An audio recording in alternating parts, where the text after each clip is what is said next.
Good morning, ladies and gentlemen. My name is Tony Payan. I am the director of the Center for the United States and Mexico at Rice University's Baker Institute for Public Policy. About a month and a half ago, on October 30th, we had the honor and the pleasure of receiving in this forum the U.S. Ambassador to Mexico, Mr. Christopher Landau. And today we host his counterpart, Mexico's ambassador to the United States, Ambassador Martha Bárcena.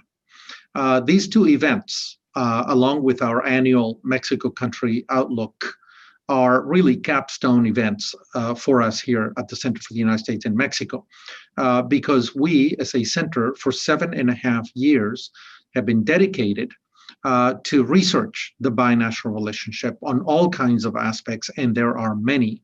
And of course, to generate policy recommendations for both countries so the relationship can be taken advantage of to the fullest by both nations.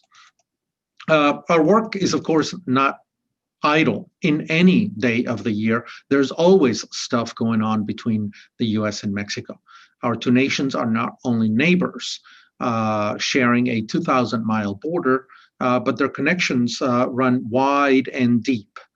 On trade and economic integration, on immigration and human mobility, on security and organized crime. And of course, there are many, many other issues that pertain to all Americans and Mexicans. In fact, I would say that no other nation in the United States has an impact on the quality of life of so many millions of Americans as Mexico does. And as you know, almost 10% of the US population is of Mexican descent or born in Mexico. And of course, now Mexico is a host to more Americans than any other nation on the planet. And of course, we treat each other's events almost as if they were domestic events. More recently, for example, the US election in November was followed in Mexico very, very closely because it has certainly a deep impact on the binational relationship. And of course, Mexico's conditions on the ground with the rule of law, security cooperation, economic development, and so on, also impact and energy. We're in Texas, and that is a thing that matters, impact the United States quite a bit. So all kinds of people in the United States, investors, companies, but also citizens are always attentive to what's going on in Mexico. So we always welcome these conversations that tend to end with a much greater understanding of where we are in the binational relationship. And so before I introduced our guest today, I'm going to ask you to submit your questions, which I will take at the end of the program, in the third 20 minutes of the program. Through the Q&A feature on your screen. So find that Q&A feature on your screen and submit your questions and I'll take them. But let me now turn to introducing Ambassador Martha Bárcena, who is really an outstanding representative of Mexican diplomacy.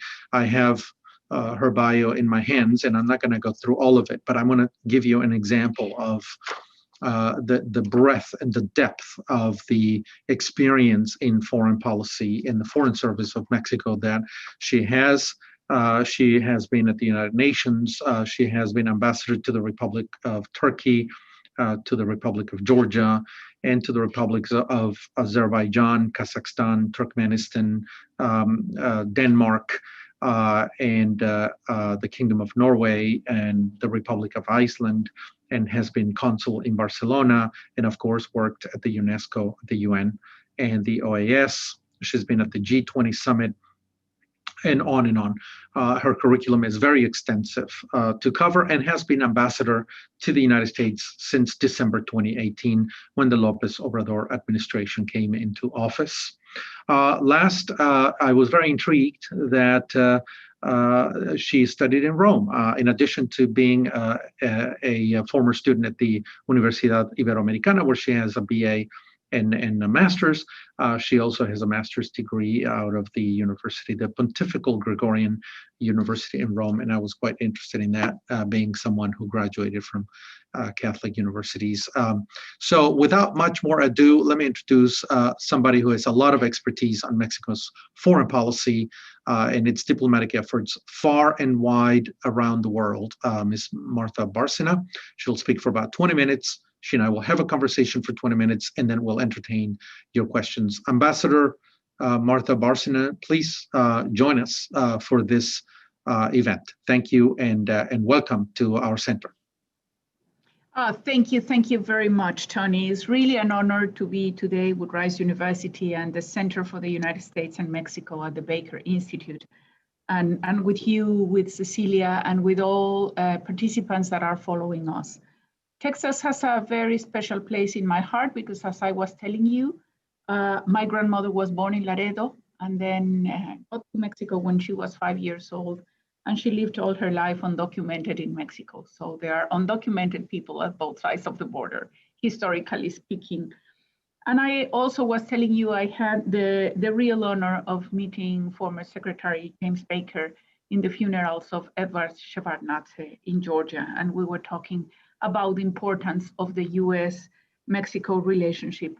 Talking with former Secretary Baker and also with former Secretary Madeleine Albright, I think one of the areas that I would like to underline today is that all the high-level officials of the U.S., people at Congress, know the importance of the relationship between Mexico and the U.S.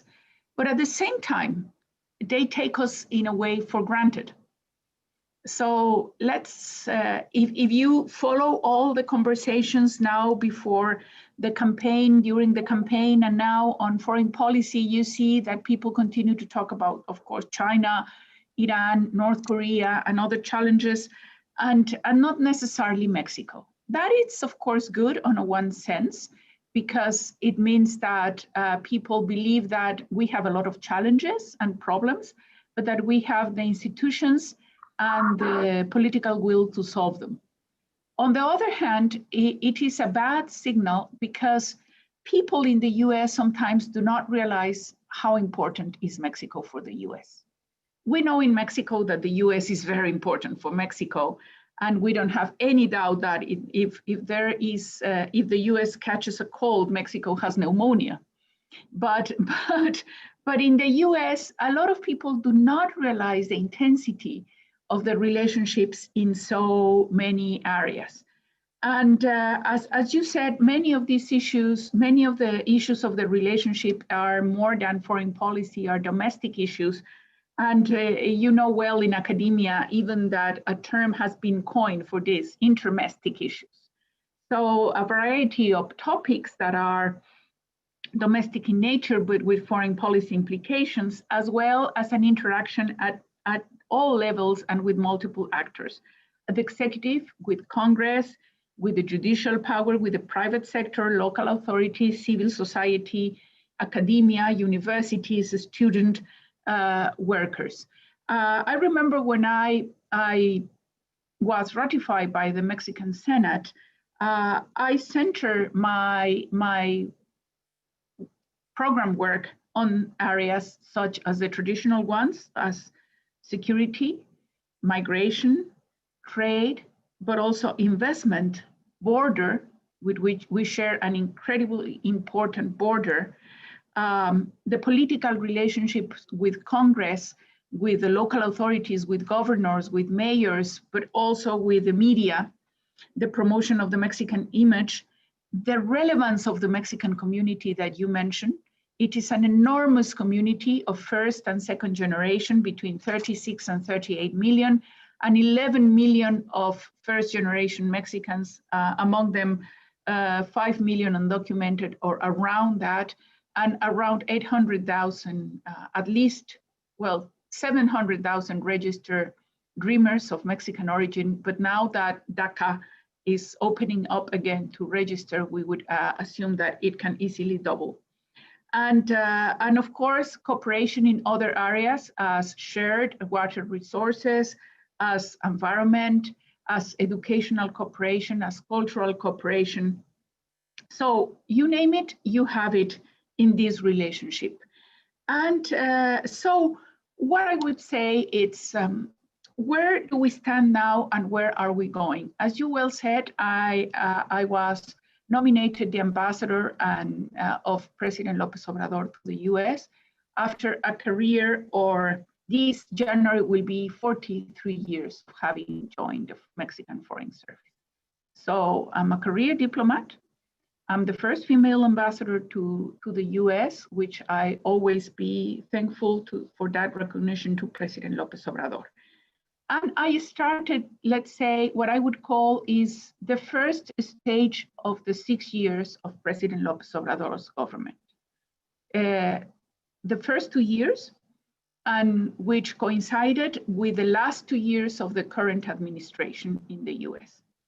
And with a very clear mandate from the president is we need to conclude the negotiations of USMCA. It was signed on the 31st of November, but we knew that there were still some negotiations going on, particularly for the implementing legislation, and having USMCA ratified. Second is try to solve all the issues that may come so that they don't become crises, like the watershed resources, like agreements for improving infrastructure in ports of entry, like cooperation in areas of environment, like the sewage in Tijuana.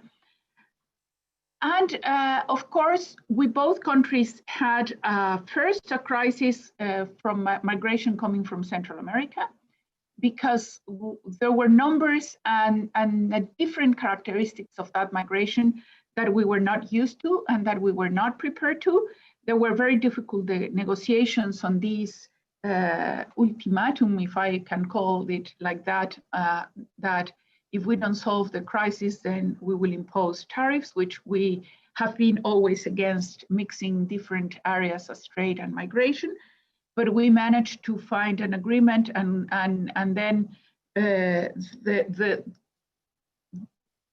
migratory flux coming from Central America has been diminishing consistently, although it is to be expected that it might increase after the terrible hurricanes that really battered Central America very badly. And then in this year, 2020, we both countries confronted a crisis that we really were not prepared to. And it was a COVID-19 crisis that represented a challenge that no one imagined. And that as every crisis has a twofold component, it has intensified existing trends, but at the same time open unprecedented perspectives. And we have been collaborating very, very closely on COVID. So the COVID crisis showcased something that has occurred during the last 25 years. And really is that Mexico and the US went from being distant neighbors, as Alan Ryding used to write in 1984, to essential partners. That means that we cannot live without each other. 25 years after NAFTA, bilateral trade nearly went 4 times up and grew faster than US trade with any other country in the world. In 2019, we were the US first trading partner, and we kept that place until October, in which China became again the first trading partner for almost nothing, a difference of nothing. And the 3 North American countries created the largest free trade area in the world, 450 million people, GDP of more than $1.3 trillion. And in 2019, our bilateral trade exceeded $614 billion US, meaning we trade more than $1.8 billion in any single day.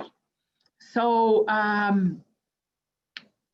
with this context, we went to renegotiate USMCA. USMCA was not an easy negotiation.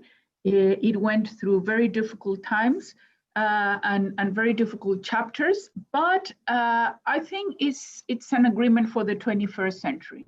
And it's an agreement that it's not only a trade and investment agreement, but it's an agreement of economic integration, because it strengthens the rules of origin in many areas, including particularly the most successful in trade between among the three countries, which is the automotive sector, being much more strict in the rules of origin, and also included chapters that were not included in NAFTA, from digital trade and small and medium enterprises to labor rights and environmental rights.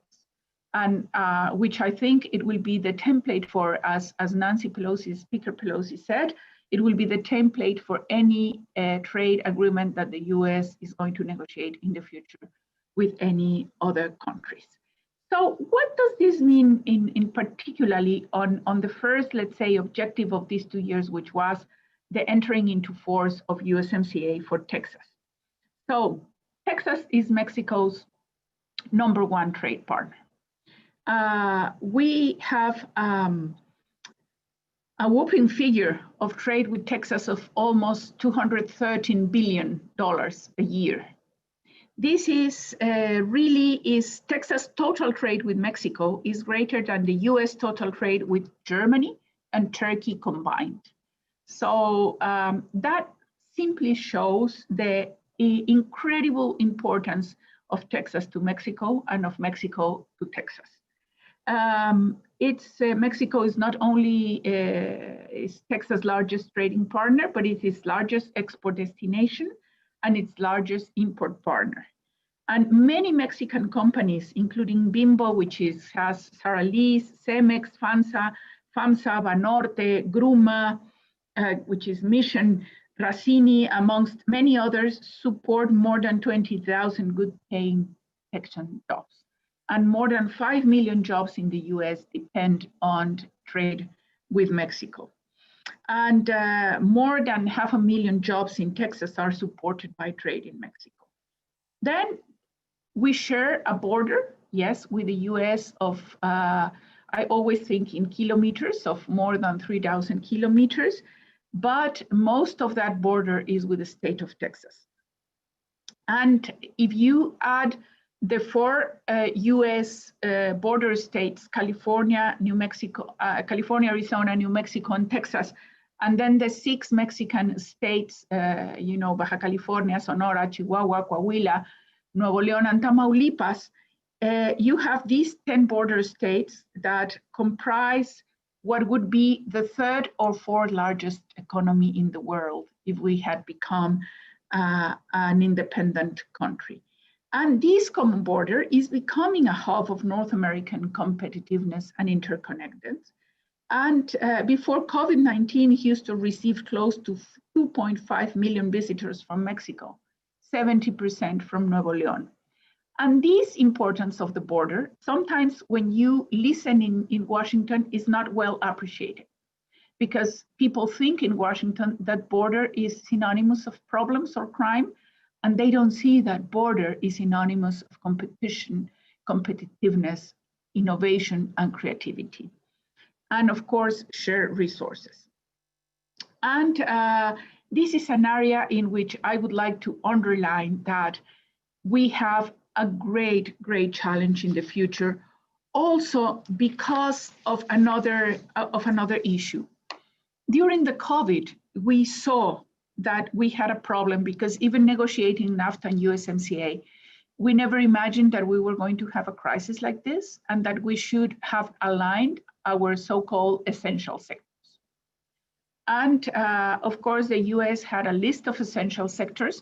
Mexico did not have any. We elaborated a list which was not coincidental with the US. Then we adapted it several times, and we negotiated. And when I say we, is both Mexico, the US Embassy in Mexico, the Mexican Embassy in the US, the Secretariat of the Economy, the Secretary of Foreign Affairs, USTR, the White House, and I don't know how many telephone calls we had with companies to align the essential sectors and to align the reopening of the economic activity. And not even one factory was closed in Mexico because of lack of supplies in the US because of lack of Mexican supplies. So that showed us that we were also essential for trade and investment. And that showed us that the North American region was very dependent on the other regions, and that the nearshoring or the regionalization of value chains should be focused on strengthening North America, not only strengthening the US or Mexico or Canada, because neither of the three countries can do it alone, but strengthening North American competitiveness and North American regionalization of value chains. So for 2021, we have two main challenges on trade and investment. We have the continuous implementation of USMCA at two levels or at three levels. One is establishing all the committees and processes that are contemplated inside USMCA itself. Second is also to continue to monitor what the implementing legislation asks and has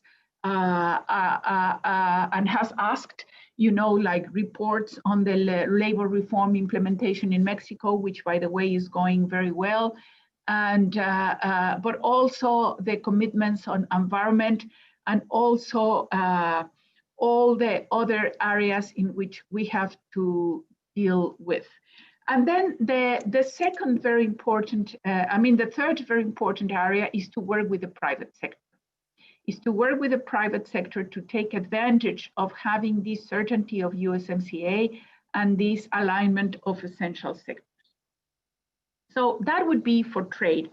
And also for this regionalization of value chains, we have to take into account that we need at least 4 basic conditions. Better infrastructure, that includes logistics. So we have to improve our ports of entry, our highways. We have to align the Texas infrastructure projects with the Mexican states, California with Baja California, Arizona with Sonora. And we have to better the trade. Second, we need cheap energy, because that is a key element. And for cheap energy, we also have to take into account how the automotive industry will be transforming itself for the future. Third, we need to work very much in human capital, which is the profile that we need for workers of the future, of this realignment of the value chains that will include artificial intelligence and this. So we need to align our priorities in the formation on human capital. And this also includes, as I said, everything that we have on the border. Then I will make reference also in relationship to the border, but not only that, on the need to work very closely on a new design for bilateral cooperation on security. I think the Merida Initiative has had a long time. Maybe it has had some good results, maybe some others not so good. We have to go through a common evaluation and to reassessment, and then design what would be the security cooperation for the future that has the citizens and the persons at the center of it. And we have privilege in these 2 years, the Mexican government, the cooperation on trying to cut the illicit financing of the organized crime, freezing more accounts in 2 years than what had been done in the previous 6 years. So we will continue to work on cutting the illegal financing of organized crime, but we need to work also very closely in the future. And recent facts have not contributed to that, because trust was broken. And without trust, there cannot be cooperation. And the trust in security matters was broken, and we need to address that trust that was broken to work for the future cooperation on security. I would like to make a very important mention on the importance of the Mexican community. You already said some numbers, which I basically underline. But I would like to say another thing that why is the Mexican community important? Is because Mexico has been the past, it is the present, and will be the future of the US, the Mexican community. That is without doubt. We were talking at the beginning that next year we will commemorate the 200 years of the end of the independence, of the movement of independence in Mexico.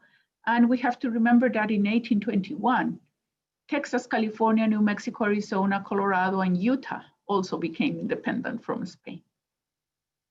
And that for several years they were part of Mexico. And we need to address this common history with a positive attitude, with a constructive attitude, and saying the US would not be what it is today without Mexico and without the presence of Mexicans. It is, and those Mexicans are also the future, and particularly the young Mexicans in DACA, in Dreamers, and the undocumented population. And another thing, during this COVID pandemic, more than 3,000 Mexicans have died in the US because of COVID. And many of them died because they were essential workers. They were the first line workers in meatpacking industries, in the farming, putting the food on US tables, cleaners in hospitals, doctors, nurses. So if they are essential workers, their essential rights should be recognized. And this is a fight that we have to give for the future.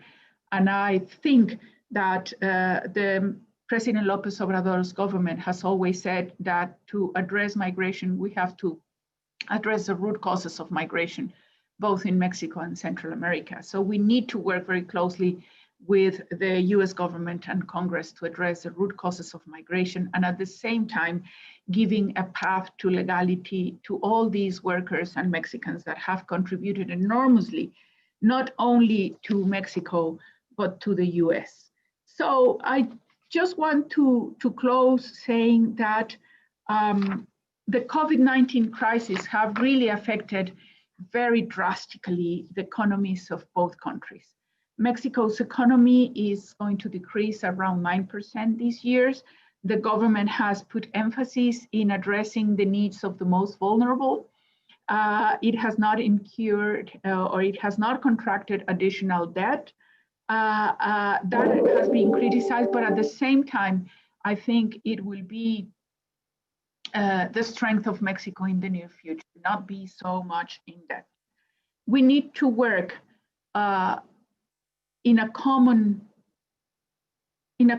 agenda, in a common strategy to address the vaccination stage of COVID-19, to address the particular challenges at the border, because the partial closing of the border to non-essential travels is affecting enormously the economy of both countries, particularly in the border regions. We need to work on the regionalization of value chains. We need to work in measures regarding migration, and not only a change of laws, but even of executive decrees that have damaged the Mexican community enormously, like the public charge executive decree. And we need to work in showing to the world that the US-Mexico border, it's an example of cooperation and innovation. And we need to continue to work with you, with universities, with the students, with private sectors on forming this human capital that we need to strengthening our exchanges and to underline that we have this common future. And this is not a challenge of the embassy only, not only of the Mexican government, but it's of the whole civil society and of all the actors that are involved in the US-Mexico relationship, in which Rice University and the Center for United States and Mexico of the Baker Institute is key, and all the community in Houston is key. You know, we have a great Consul General in Houston, my colleague Alicia Kerber, which I work very closely with, and I look forward to continue to work. And because of the lack of time, I didn't mention an area in which we need to work particularly with Texas and Houston, which is the area of energy, in which we have many challenges. As the Mexican ambassador to the US, And as a daughter of a former petroleum engineer that was born in an oil field, believe me that I know very well the importance of the cooperation in the area of energy. So I will stop here and better have this interaction, Tony, with you, and then open to the questions and answers. I hope have been, I try to synthesize well the main objectives of the Mexican foreign policy towards the US in these last 2 years.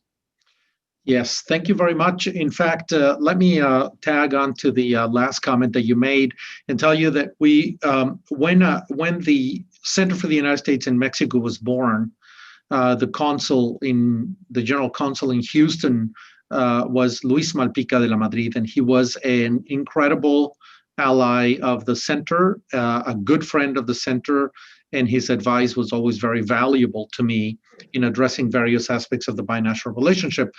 After him came Consul Oscar Rodriguez Campechano, who was also a very good friend, and he and I very often met for coffee at a restaurant here in Houston and just sort of hashed some of the issues that were happening. So we had a very strong communication. And of course, we have a good relationship with Alicia Kerber, the general consul today. So the consul and the center have been partners from the very inception of the center. So I'm very pleased to tell you that we have a good relationship with them, and we often talk about the things good and easy, but also tough and bad and difficult. Let me ask you a very quick question, which I think merits a statement on your part. What is it like to be the first woman ambassador to the United States? This diplomacy was for a very long time a man's field, and now women are slowly expanding into many different areas, being governors and presidents and prime ministers, and now in the field of diplomacy and so on. So what's your, I know it's a softball, it's an easy question, but what is it like to be the first woman to represent Mexico in the United States? Well, first I must underline that it was a great honor. I mean, a career diplomat as me cannot aspire to represent Mexico in a more important embassy than Washington. And having had also my grandmother born in Laredo and having a small part of US roots, I was double honored. But besides that, I mean, feeling honored and representing the Foreign Service and representing these, breaking the ceiling, which is very important for women, I must say that I found a very conducive and open environment in the US. For many reasons. I have several colleagues, also female ambassadors from very important countries like the UK, like Germany, and that I interacted so well with them. With my colleague from Denmark, I was ambassador to Denmark, so I interacted with all the female diplomatic corps, which I must say it's outstanding. Second, to be the leader at the embassy of the network of 50 consulates, which are a key element of the U.S.-Mexico relationships, and that they are really amazing. I mean, the consular service of Mexico is amazing. It's really a lesson for the rest of the world and is very much respected.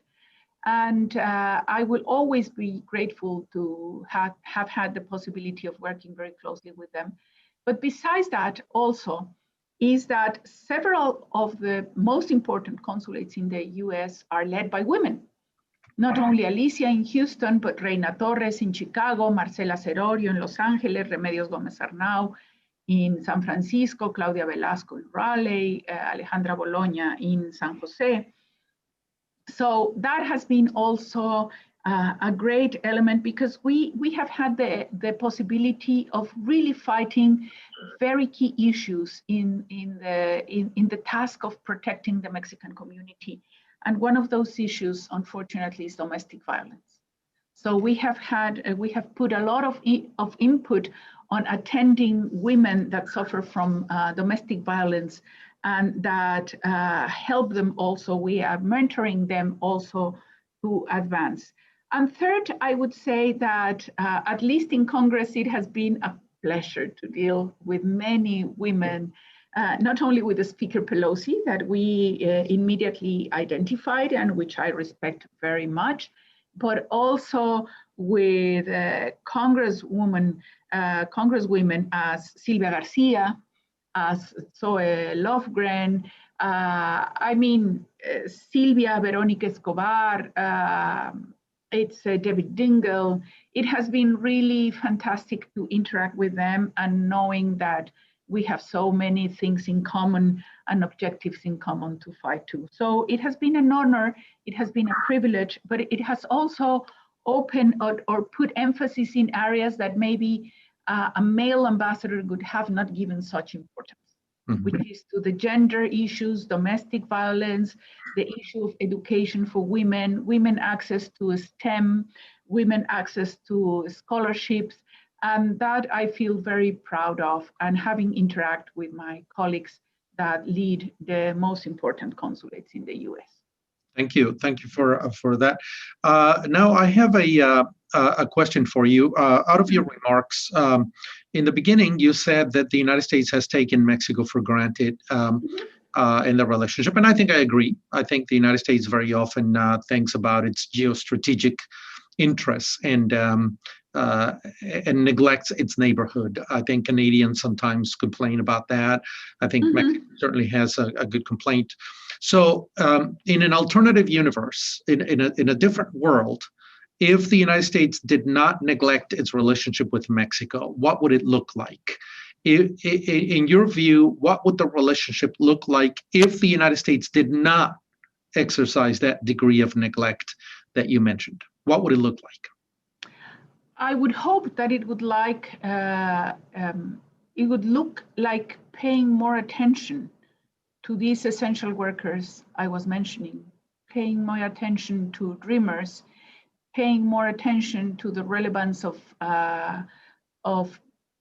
being bilingual, of acknowledging the importance of Mexico, of saying we have to work more with this North American vision instead of only a US-centered vision, and acknowledging, and I'm not saying that they are not acknowledged, they are, and things have gotten better and better, but acknowledging the Mexican sensitivities and then commit with Mexico to a really development cooperation strategy that helps bring the South and Southeast of Mexico, and with that Central America, to the levels of development of Central and Northern Mexico and other areas. Because only when we reduce inequality in Mexico, and when I say inequality, it's not only inequality at the level of income, but regional inequality, access to education, to culture,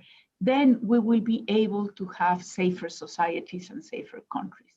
So my ideal world would be a US that is totally committed to almost a Marshall Plan towards Mexico and Central America, to bring the South and Southeast of Mexico and Central America to the economic development levels of the US. And then we will have the stronger North American region to be able not only to bring its citizens the best of the best, but also to give to the world the best of the best. I have a question in regards to that, because as I've mentioned to you, my family hails from Chihuahua. So I know that Nuevo León represents 9% of the Mexican GDP, and then each of the northern states, Baja California, Sonora, Chihuahua, Coahuila, and Tamaulipas, represent 3% each. So together, it's a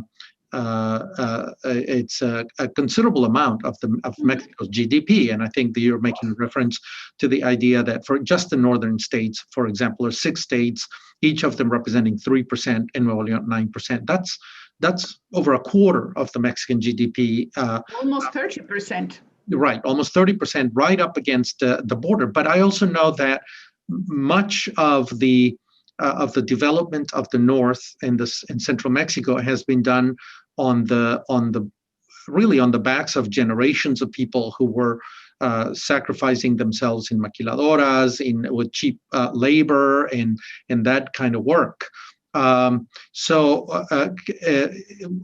many ways, it was all of this investment that came in, the environment that was created in northern Mexico, and the investment that came in because of the business-friendly environment. And so the development of the North is to a large extent based on that. Can that environment be reproduced in southern Mexico? Or, what are the policies that Mexico has implemented so that they can say, well, let's allow this investment to flow into southern Mexico and provide the kind of business environment certainty that is required? Because I think you mentioned that the many companies that invest in Texas, and I have a long list of them, Cemex and Gruma and all kinds of companies, Bimbo and all kinds of companies. But when a Mexican company invests in the United States, they can be assured that their investment is safe and protected from arbitrary government action, and that they can invest with great confidence. There's a lot of uncertainty about the investment that is now flowing into Mexico. Companies, as I can tell in Texas, that companies are withholding their investments, postponing their investments, hesitating about investing in Mexico, and so on. So what can Mexico itself do to provide the kind of certainty that the North and Central Mexico provided at some point through NAFTA, and then ensure that these companies can come into Mexico and invest in an environment of greater certainty? And I think that's the key to unlock the growth potential. But I think that there's a lot of hesitation today with some of the policies of north to south redistribution, and some of the more centralized economic development policies. Can you decipher where Mexico stands on that, and where we are, and what Mexico itself can do to ensure that these companies that go south have the same certainty as the companies that go north? Yes, I think the key word, as you well underlined, Tony, is certainty. We need to give certainty.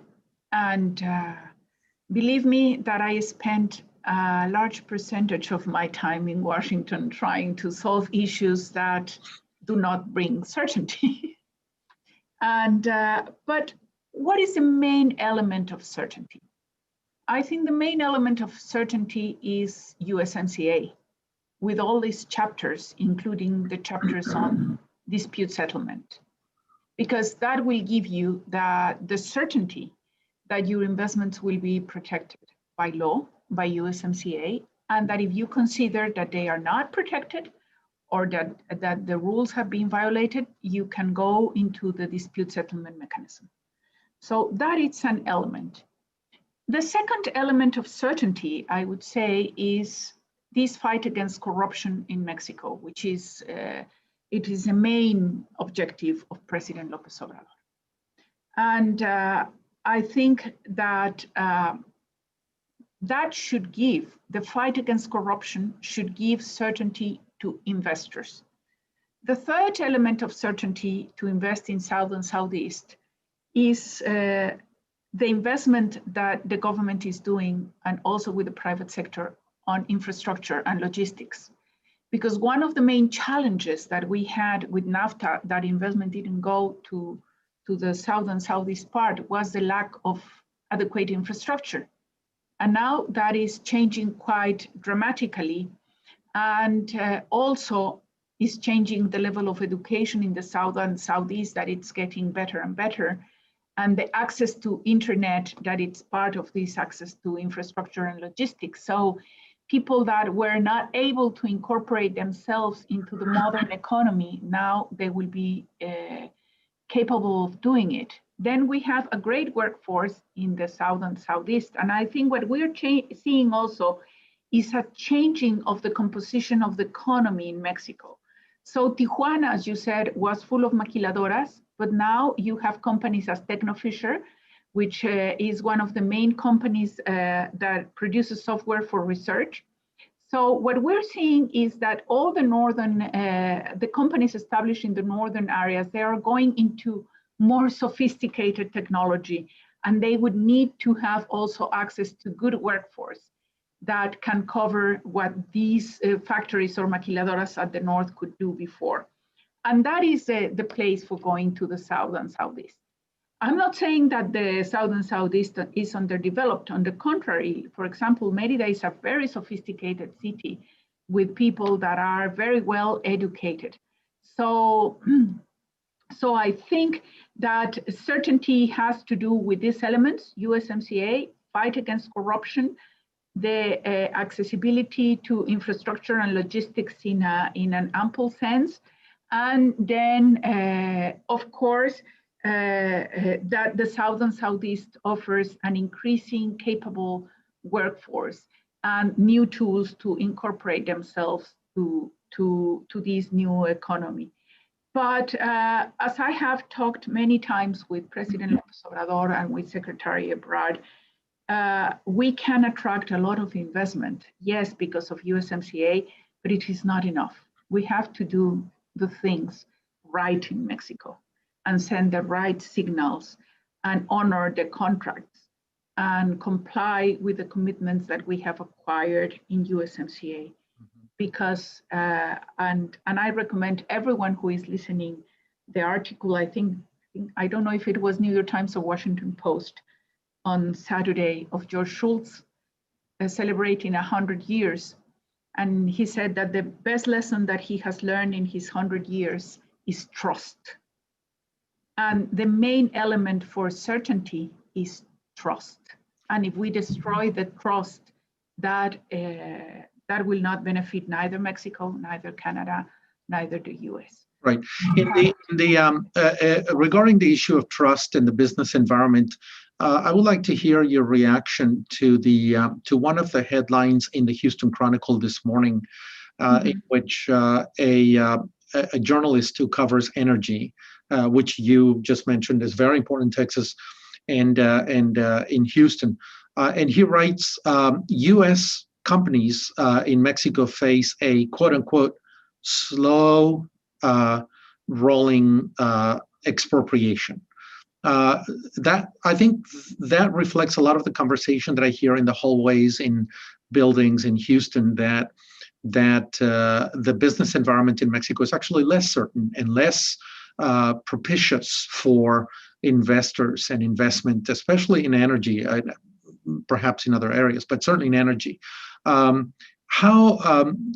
is Mexico now on the energy reform? Is it a fair assessment that there is a slow rollback of the energy reform and that Mexico is not really willing to open that sector to development by private and foreign investors? I would say that an evaluation has to be more nuanced. In which way? I don't think there is a rolling expropriation going on. I haven't read the article of Houston Chronicle this morning, but I will do it. I don't think there is an expropriation. What I think it's a combination of elements. You know, when the energy reform was approved in Mexico, I think it was oversold. Right. A lot of people talked about, I don't know, $300 billion of investment and very rapid discoveries and, you know, and the building up again of Mexican reserves on the 3 Ps. What happened was much less optimistic. There was much less investment than originally planned. Second, the discoveries are coming in a much more slower pace than expected.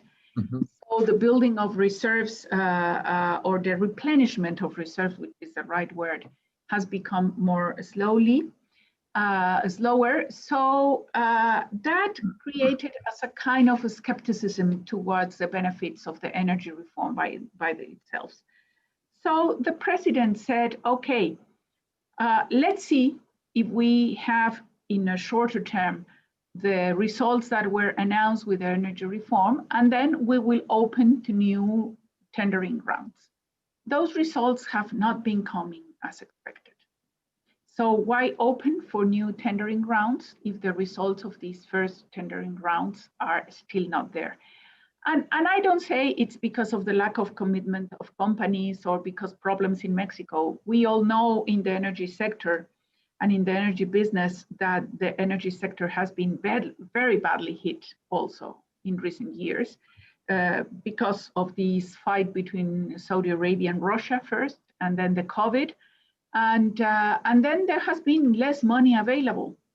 And companies are not investing, even the big ones, in deep water, which is very costly. If you have prices of $38 per barrel or now 42, because those are investment that nears a price of the barrel of oil of around 60 to be competitive.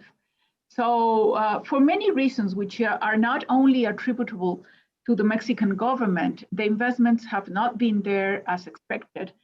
So the expectations have not been fulfilled. So there is not trust on the Mexican side that the energy reform was as good as expected. Mm-hmm. Now, I have I think I agree with you. I mean, obviously, the industry is changing. It's been hit very hard by various geopolitical and also the COVID-19 crisis, depression. And really, we're not depression, even though we don't often acknowledge it that way. And so I think you're right. And I also agree with you that the energy reform as a source of investment was oversold by the Peña administration. But let me begin to address some of the questions that have come in that I think are also key as we move along in our conversation. There is an anonymous attendee, I don't know who that is, in the Q&A that says that you're retiring. Are you retiring? Yes, I will retire in the incoming months after serving in the Foreign Service for 43 years. I have decided that the day that I got married, I quoted the Ecclesiastes, there is a time for everything under the sun. I think Joe Biden did the same in his speech, and I am a great believer of that saying.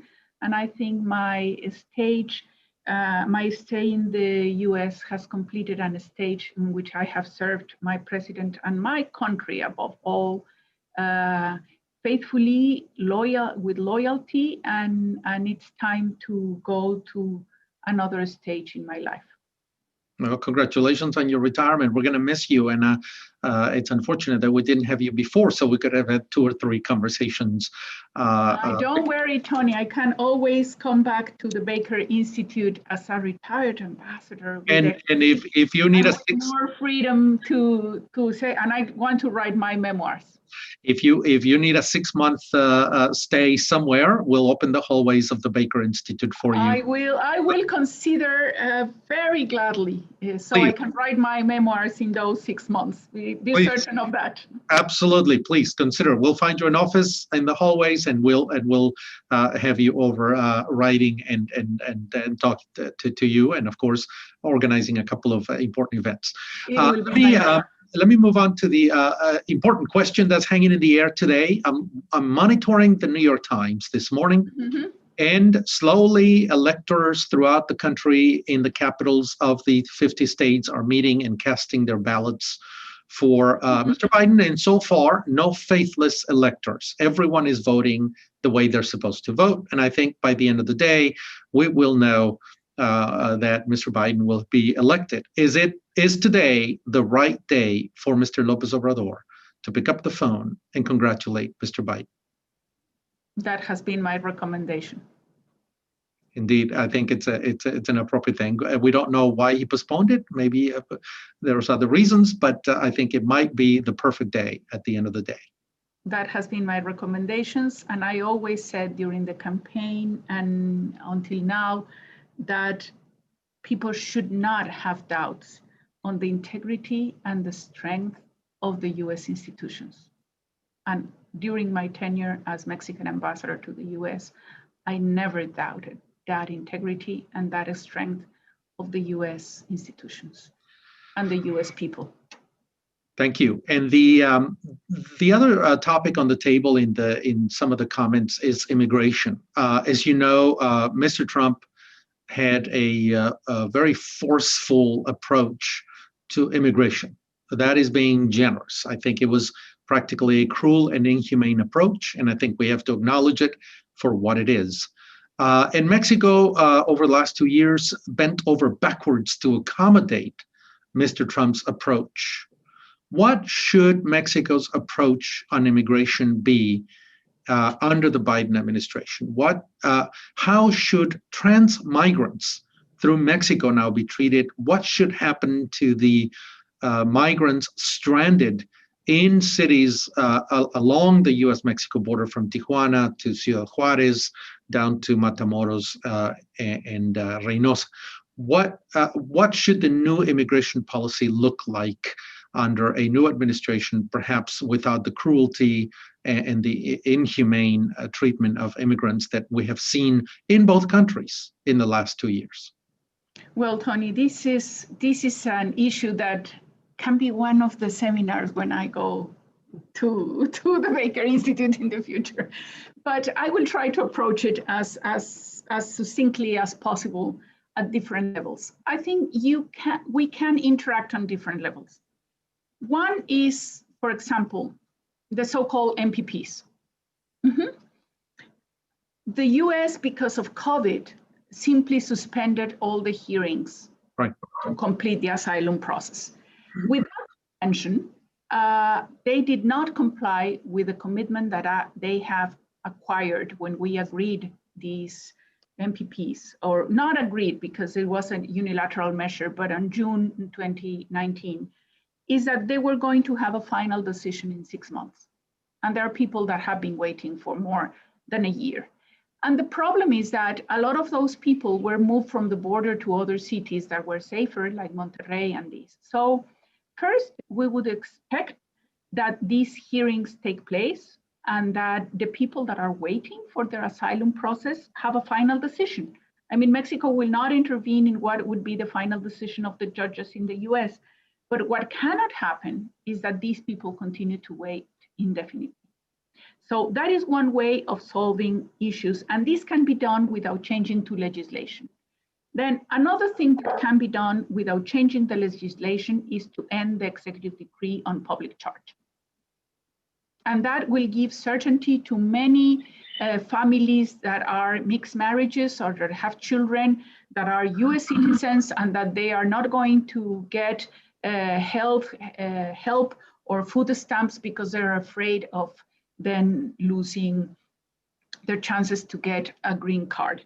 Then we have DACA, which Biden promised that they will change, and now it has been changed by a judge, although we have a pending issues. Basically, it's a hearing that is pending because of the state of Texas against DACA. Right. So, and this will help. And then what I would say is that the main chance that we have is that both the Mexican government and the US government acknowledge that to address immigration issues, the US need to overhaul its immigration laws, and that we need to both commonly address the root causes of migration, creating employment opportunities, not only in Mexico, but in Central America. And the issue of the trans migrants, it's a very delicate one, because on one side, of course, we have to respect the human rights of these trans migrants. On the other, we have to fight the people that are, benefiting from trafficking with people. And another thing, for example, we have many Cubans that are trans migrants. If the Biden administration goes back to the agreements that were reached with Cuba during the Obama era, then all this migration can become legal. So there are many areas in which we can solve stage by stage different categories so that the problem or the challenge becomes much more manageable. But the last is address the root causes of migration, and the others can be solved at different levels with trust and with dialogue and with cooperation. I agree with you that sometimes divvying up the problem into segments that you can solve one by one is easier than trying to solve the whole packet. And I think it's an approach that I can agree with. Another question, there is an impression around the world, and I can see it in papers in Canada, in France, in Germany, in Italy, and of course in the United States, that Mexico has really mismanaged the COVID-19 crisis. It is among the top countries. They have lost healthcare personnel, 115,000 people dead, and I think it's an underestimate according to many different databases. Many people are getting sick, and the healthcare system is overwhelmed. What needs to happen for Mexico to get there and solve this issue? And I say that because yesterday I think we saw the trucks roll out from Michigan with a vaccine. But it's a very complicated vaccine. It needs certain conditions, logistics, distribution, a lot of the processing into different segments of the population. It'll take months before it's really truly available broadly and widely in Mexico. How would you assess Mexico's response, and how do you view the binational relationship in addressing this scourge that has punished, again, both countries very much the same, because the perception is that the United States has really not addressed the pandemic the way it should have. And of course, Mexico also. They're among probably the worst ranked countries in addressing the pandemic. What can we do? Well, I will speak from the point of view of the ambassador and the embassy. Of course. What have we done? What we have done during these times is a very constant communication with the Trump administration, the White House, the State Department, and the Ministry of Health, the Secretariat of Health, to understand well what they were doing and to express also our needs and challenges. So we expressed to them, for example, our needs for ventilators, and we could bought them from the US when it was forbidden to export to other countries except Mexico and Canada. And the same would be for the vaccines. The embassy has been informing on time, all the time to the foreign ministry, to exactly what was going on in the US, warp speed, the development of the vaccines. And the foreign ministry was the one who identified the companies that were maybe in the trend to produce or in the way to produce the first vaccines, and signed the preliminary acquisition agreements. And now it's on the side of Secretaría de Salud. The other area in which the embassy has been working very hard with mixed results, because it doesn't depend from the embassy, but from the decisions that are taken in Mexico, is the cooperation at the border. Is unfortunate. We have, a border health commission that unfortunately was without a leader from the US side for 3 years and with no budget. So we insisted that they had to nominate a leader and that we should ask the border health commission to concentrate their efforts on COVID-19, on the exchange of information on COVID-19, and maybe have common protocols. This has worked, for example, better in the California, Baja California area, and maybe Arizona, Sonora. It's easier because it's one state and one state. It has been much more complicated for Texas because you border with 4 different Mexican states. So so we really needed the Border Health Commission there. So as I was speaking to my president a couple of weeks ago, I said, one of the priorities of Mr. President of the new incoming US government will be the national strategy for COVID. So we need to have a national strategy that was already announced. And then we need to continue to work together to align those 2 national strategies, particularly at the border, and then maybe think of a regional North American strategy. I know that the Department of State has been working with us on that possibility, and that we are considering it, having a regional strategy, not only for North America, but of helping all the Western Hemisphere. And as you said, not only the production of vaccines is a huge challenge, but the distribution, and particularly the Pfizer vaccine needs a very specific conditions that make it very costly to distribute. But supposedly the first Pfizer vaccines will be arriving to Mexico, I think, on the 16th of December or 17th. So what I would hope is that we can align our national strategies to build a specific strategy for the border, and then work with the US and Canada for a regional strategy and be the leaders to benefit the whole Western Hemisphere. I have two questions, one brief and one last question, which is a broader question. I have to tell you that I am also, in addition to directing the center at Rice University, I'm also a professor at the Universidad Autónoma de Ciudad Juárez, where I travel every other weekend to teach in the PhD and the master's program. And when I go to Juárez to teach, I see that the border is closed to Mexican citizens, but not to American citizens. And I think many Juarenses, at least my perception when I am in Juárez every other weekend, is that that's unfair, that Americans can move about, can come and go. And as you know, El Paso has been under a very serious COVID-19 crisis. And they can go and take it to Juárez, but Juarenses cannot cross over to meet their own needs, to shop and so on, and visit family and so on. What purpose does a closed border serve? Should there have been a different protocol to ensure the safe passage of both citizens across the border? When will this be lifted? I mean, I think there is a little bit of frustration. And I speak as a Juarense as well, because I work in Juárez.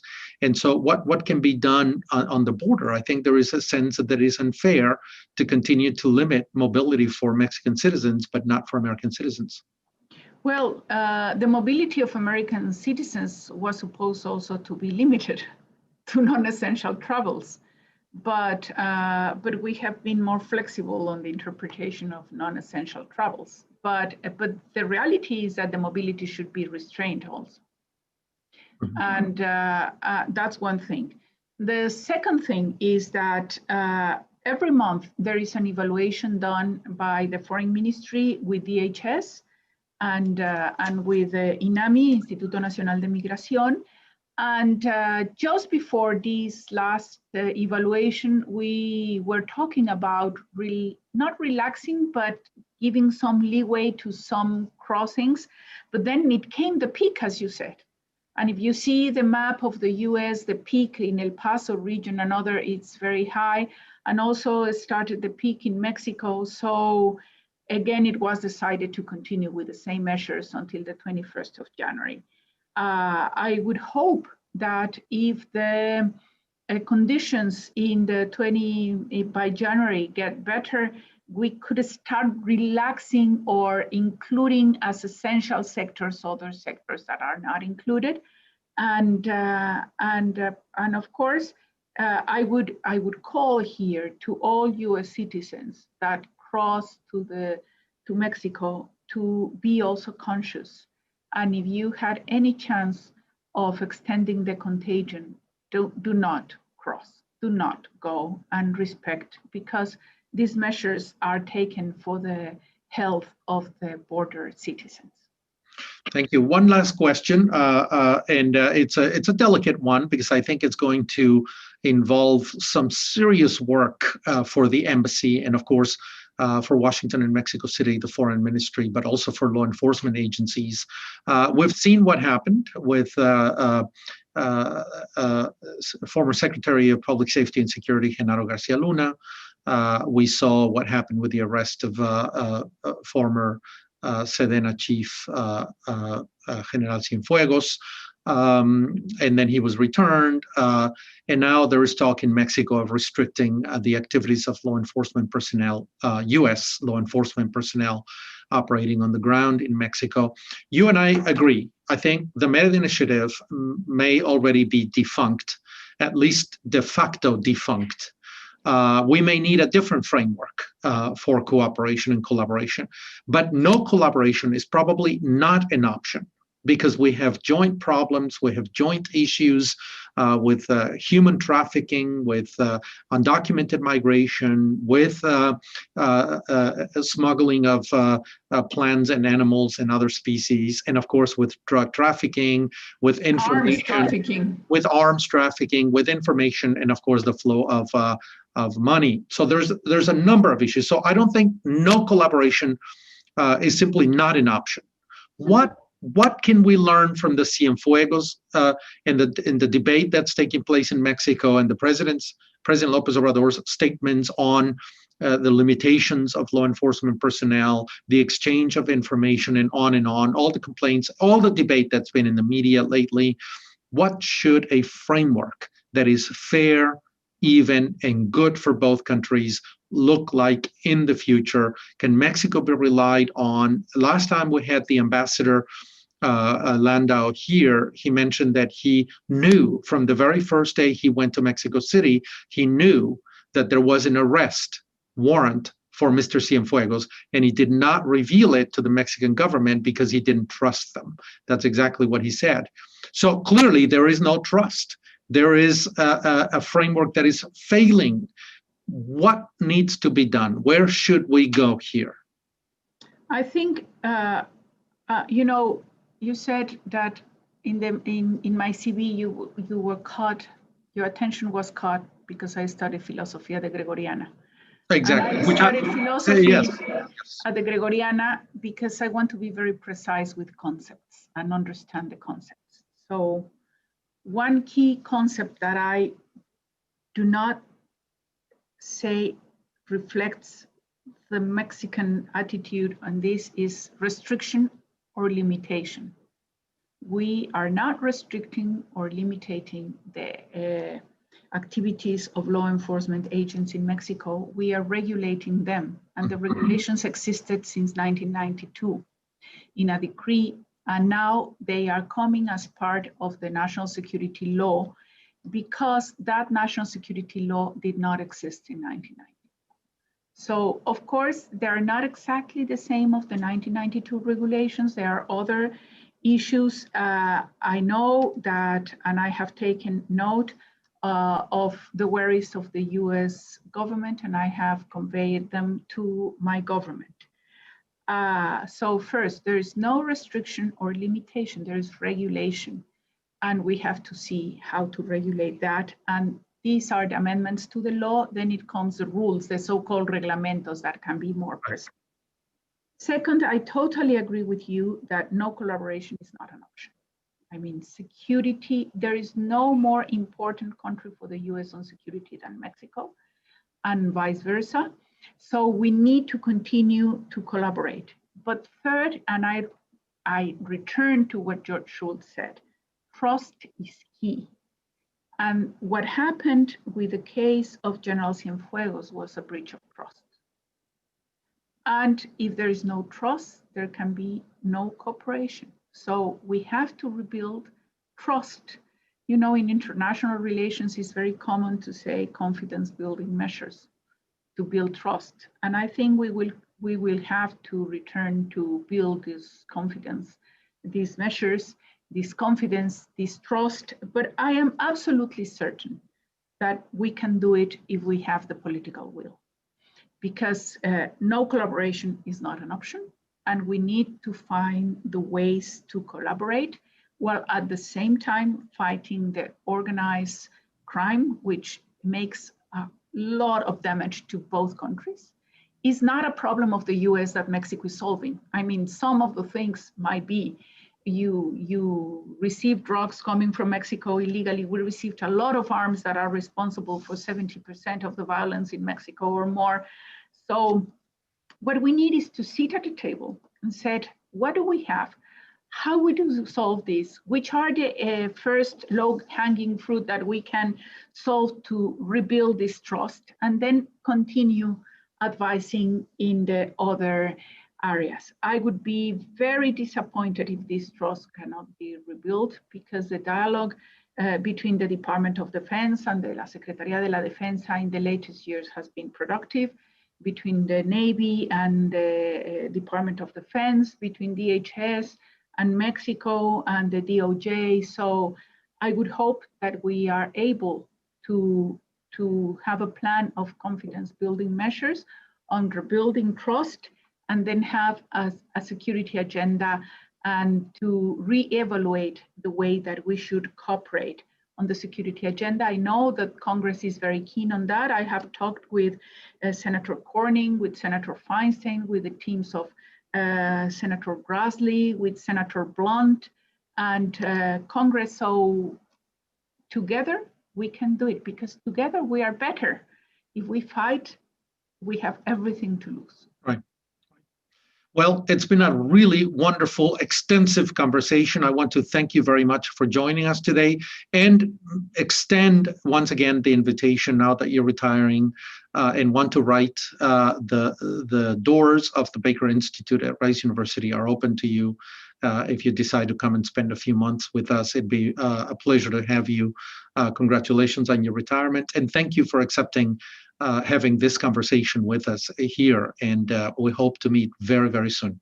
Thank you so much. I hope so too, Tony. It has been really a pleasure, and I thank all of you and all the ones that send questions, and I hope to be in touch and to contact you, and be certain that at least during my 2 years here, I always fought against corruption, and in Mexico and in the bilateral relationship, and that I'm a great believer in the strength of our relationship, our institutions, and our people. Thank you so much. A pleasure to meet you. Bye-bye.